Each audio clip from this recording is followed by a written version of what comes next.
Opposition leaders staged a sit-in outside the Supreme Court of Pakistan on Monday, demanding the immediate scheduling of cases involving incarcerated PTI founder Imran Khan and requesting that he be allowed to meet his family and personal doctors. Members of the Pakistan Tehreek-e-Insaf and allied opposition figures gathered outside the court premises where they remained until around 2 p.m.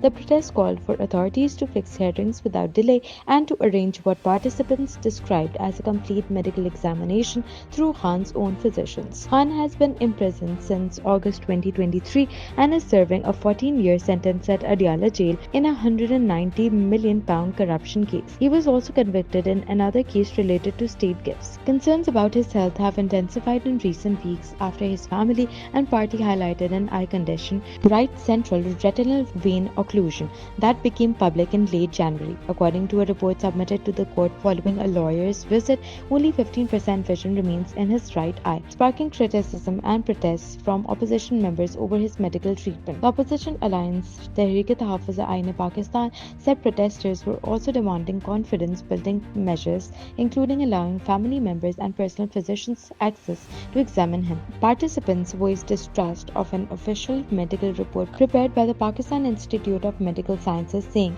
they did not rely on government findings. Pakistan के अंदर खुद उनकी सेहत के हवाले से भी एक बड़ा मसला पैदा हो रहा है। इससे पहले कि बहरान की शक्ल में ढल जाए, एक नया बहरान पैदा हो जाए, इस मसले को हल करना चाहिए। फैमिली को मुलाकात आप करने नहीं देते, आपने उनको गोलियां मारी हैं, जख्मी हुआ है, वो मिस हैंडल किया, ऐसे गिरबान से पकड़ के आप उसको घसीटते हुए लेके गए, गिरफ्तार किया हमने। फिर 9 मई की जेल ही बच्चे उनके ऊपर काटे गए, जेल में डाला गया उनको। जब जेल में था तो उसके बावजूद उन केसेस के अंदर उस पर दहशतगर्दी की FIR काटी हैं। आपने एक एक बंदे के ऊपर एक ही वक्त में कई शहरों के अंदर FIR काटी है दहशतगर्दी की। इसने इधर भी की, पता नहीं वो जिन था क्या था जगह। एतमाद आप पर बिल्कुल नहीं है, ठीक है। क्या करना चाहिए ना हुक्मरानों को? ऐसे इकदाम करने चाहिए जिससे एतमाद की फजा बेहतर हो। लिहाजा उनकी फैमिली को ऑन बोर्ड ले लेते, नहीं लिया आपने। ना वकील कोई मिल सकता है।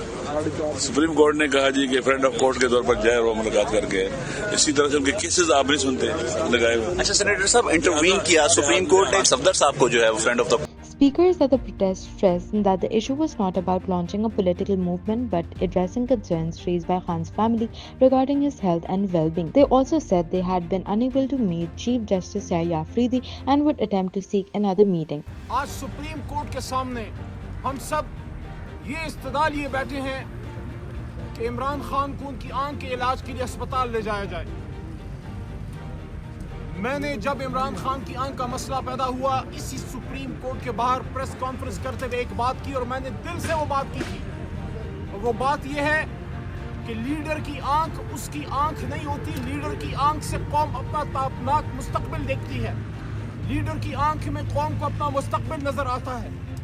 ये नुकसान जो इमरान खान साहब की आंख का किया गया है, ये इमरान खान की नहीं 25 करोड़ अवाम के मुस्तकबिल पे हमला है। और हम डिमांड क्या कर रहे हैं? हम वो डिमांड कर रहे हैं जो किसी भी आम कैदी को मिल सकता है। और इमरान खान साहब कोई खास ट्रीटमेंट नहीं वो मांग रहे। जो चीफ जस्टिस ऑफ पाकिस्तान ने एक अच्छा फैसला किया था कि इमरान खान साहब के इलाज के लिए उन्होंने amicus curiae friend of court Salman Safdar साहब को भेजा, लेकिन उस रिपोर्ट के बाद क्या हुआ? क्या रिपोर्ट दाखिली दफ्तर हो जाए बस? क्या हमारी अदालतों का बस यही काम है? हम आज भी 26वीं तरमीम के बाद, 27वीं तरमीम के बाद आज भी हम दोबारा अपनी सुप्रीम कोर्ट के सामने खड़े हैं। क्यों खड़े हैं? क्योंकि आज अगर सुप्रीम कोर्ट आज़ाद होने का दावा करती है या अल्लाह करे कि 100% हमारी अदालतें आज़ाद हों, उसमें इमरान खान का तहरीक इंसाफ को बड़ा रोल है। हमने हमेशा सुप्रीम कोर्ट और आईन की बहाली के लिए और सुप्रीम कोर्ट की आज़ादी के लिए हमने तहरीकें चलाई हैं। सुप्रीम कोर्ट को गैर जानिबदार करने के लिए, डिक्टेटर्स के पंजों से आज़ाद करने के लिए इमरान खान ने जेल काटी। हमने जुडिशल मूवमेंट चलाई। मुझे आज से तकरीबन 14 साल से ज़्यादा हो गया है। वो वक्त याद पड़ता है जब हम इन कॉन्स्टिट्यूशन एवेन्यू पे पूरे पाकिस्तान से लाखों लोगों का मजमा करके सुप्रीम कोर्ट के साथ इज़हार यकजहती के लिए इकट्ठे हुए थे। तो हमारी तो स्ट्रगल ही तमाम अदलिया की आज़ादी के लिए है, सुप्रीमेसी ऑफ कॉन्स्टिट्यूशन के लिए है। हमारी डिमांड ये है कि इमरान खान साहब को फिल फॉर, जो देर हो गई, लेकिन अब मजीद देरी नहीं होनी चाहिए। इमरान खान साहब को अस्पताल शिफा इंटरनेशनल मुंतकिल किया जाए ان سے ان کے فیملی ممبرز کو ملایا جائے اور ان کو ان کے ذاتی معالج تک رسائی دی جائے. اور میں ساتھ یہ بھی کہوں گا کہ عمران خان صاحب Some leaders called for Khan to be shifted to Shifa International Hospital as requested by his family and personal doctors, arguing that broader medical evaluation was necessary rather than limiting attention to his eye condition alone. Protesters further alleged delays in making a decision about transferring him for treatment despite mounting concern. They maintained that he was not seeking special treatment but standard medical care. The sit-in followed an earlier demonstration by the same alliance at Parliament House, which lasted 5 days before being called off in deference to the holy month of Ramadan.